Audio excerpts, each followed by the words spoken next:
You ever look at yourself in the mirror and feel like something's off? Like your reflection is almost too still, or there's a shadow that shouldn't be there? Well, let me tell you, I never really thought about that kind of thing until I stayed in this house. It was last winter, and I had just moved into a new apartment. I found it online for cheap, an older house divided into smaller units. It wasn't exactly modern, but it had character. Old wood floors, a fireplace that didn't work anymore, and windows that rattled whenever the wind blew too hard. There was just something about it that felt warm, familiar. I was excited to have a place all to myself. When I first moved in, everything seemed normal. Sure, the place was old and creaked a bit at night, but nothing unusual. It wasn't until about 2 weeks later that things started to get weird. In the bedroom, there was this huge old mirror. You know, the kind with an ornate wooden frame, the kind that looks like it's seen way more than it should have. The mirror came with the apartment, and it was so big, I didn't even think about moving it. I figured it just added to the charm of the place. But one night, I noticed something strange. I had been lying in bed, scrolling through my phone, when I caught a glimpse of movement out of the corner of my eye. The room was mostly dark except for the soft glow of my phone, but I could see my reflection in the mirror from where I was lying. I thought it was just my imagination, or maybe the light from my phone playing tricks on me. But as I stared at the mirror, I realized my reflection wasn't doing what I was doing. I was lying still, but my reflection, it was standing. I froze, phone still in hand, unable to tear my eyes away from the mirror. The figure in the mirror, my reflection, was just standing there, staring back at me. Its expression was blank, almost too calm. I blinked hard, hoping it was some kind of weird dream or optical illusion, but when I looked again, it hadn't moved. I could feel my heart pounding in my chest. I sat up in bed slowly, and to my horror,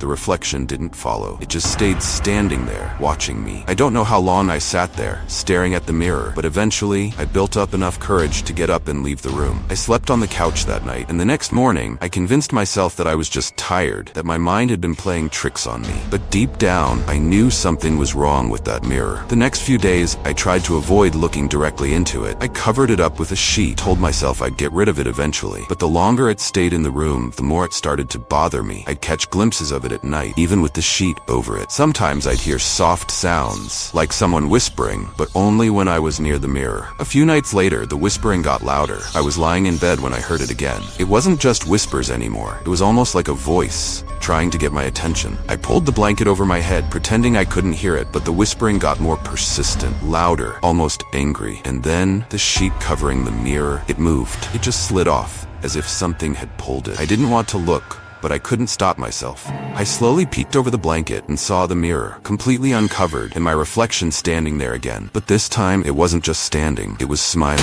Not a normal smile. No, it was wide, too wide for my face, and its eyes were too bright, like it was enjoying the fear it was causing me. I tried to move, but my body wouldn't listen. I was paralyzed, watching as the reflection lifted its hand and waved at me. I wanted to scream, but no sound came out. The reflection stepped closer to the glass, and for a split second, I swore I saw its hand press against the inside of the mirror, like it was trying to get out. That's when I finally snapped out of it. I grabbed my phone and bolted out of the apartment, not stopping until I was outside in the cold night air. I didn't go back that night. Hell, I didn't go back for a week. I ended up staying with a friend, trying to figure out what to do next. When I finally went back to the apartment during the day, I decided enough was enough. The mirror had to go. I couldn't handle another night like that. But when I went into the bedroom, something was different. The mirror was gone. I swear, it was just gone. The wooden frame, the massive glass, it wasn't there. I stood there, staring at the empty wall, trying to make sense of it. How does a mirror that big just disappear? I asked the landlord, but he said there'd never been a mirror in the room. Not since I moved in, at least. I don't know where that mirror came from or where it went, but sometimes when I'm alone, I can still hear that faint whispering. It's like it's just waiting for me to look into a mirror again. And I know, one of these days, I'm going to see it again, smiling back at me.